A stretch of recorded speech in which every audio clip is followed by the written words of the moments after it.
राजकुमारी और जादुई स्वर्ण महल। The princess and the magical golden castle.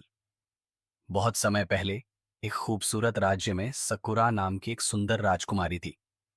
Sakura न केवल अपनी सुंदरता के लिए बल्कि अपनी दयालुता और बुद्धिमत्ता के लिए भी जानी जाती थी। उसके पिता राजा निहोन उसे बेहद प्यार करते थे और उसकी हर इच्छा पूरी करने के लिए तत्पर रहते थे। लेकिन राजकुमारी सकुरा का दिल राजमहल की दीवारों से परे अनजान और अनोखी दुनिया में खोया रहता था। राजकुमारी सकुरा की एक विशेषता थी कि उसे जादू का बहुत ज्ञान था। बचपन में उसे एक बूढ़ी जादूगरनी से जादू की किताब मिली थी, जिसने उसे अद्भुत शक्तियों से नवाजा था। लेकिन सकुरा ने हमेशा अपनी शक्तियों का इस्तेमाल लोगों की भलाई के लिए ही किया। एक दिन सकुरा को पता चला कि उनके राज्य के पास एक प्राचीन राज्य है, जिसमें एक सोने का महल है, जिसे स्वर्ण महल कहा जाता था। यह महल घने जंगल के बीचों बीच बना था और कहा जाता था कि वहां पहुंचने वाला कोई भी व्यक्ति कभी वापस नहीं आता। कई वर्षों से उस महल के अंदर एक रहस्यमयी जादू छिपा था और किसी ने भी उस रहस्य को सुलझाने की कोशिश नहीं की थी।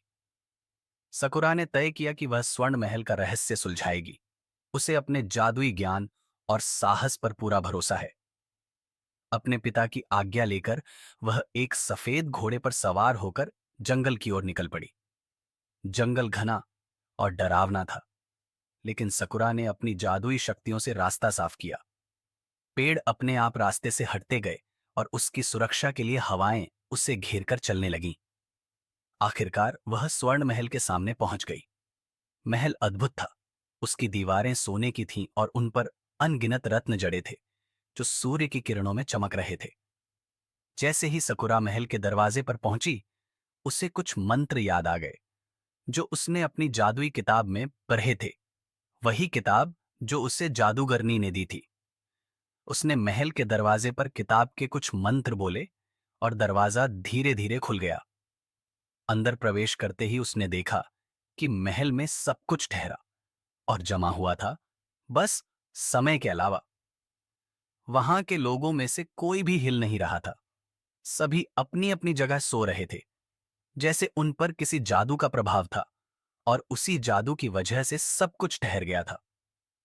राजकुमारी सकुरा ने देखा, महल के बीचों बीच एक विशाल कमरा था, जहां एक जादुई घड़ी टिकी हुई थी। यह घड़ी ही समय को नियंत्रित कर रही थी। राजकुमारी तुरंत समझ गई कि जब तक यह घड़ी नहीं रुकेगी, महल के लोग जाग नहीं पाएंगे। सकुरा ने अपनी जादुई किताब से एक शक्तिशाली मंत्र पढ़ा और अचानक घड़ी रुक गई। जैसे ही घड़ी रुकी, महल में चारों ओर जीवन लौट आया। वहां के लोग जागने लगे और खुशी से झूमने लगे। राजा और रानी ने सकुरा को धन्यवाद दिया, क्योंकि उसी ने उन्हें और उनके राज्य को उस भयानक जादू से मुक्त किया था। महल में चारों ओर चहल पहल दिखने लगी। राजा ने सकुरा से कहा, यह महल अब तुम्हारा है राजकुमारी। तुमने हमें एक नई जिंदगी दी है।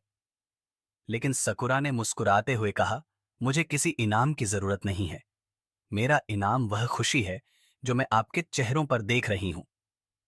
उस दिन से स्वर्ण महल की कहानी पूरे राज्य में फैल गई और सकुरा की बहादुरी और दयालुता की मिसाल दी जाने लगी।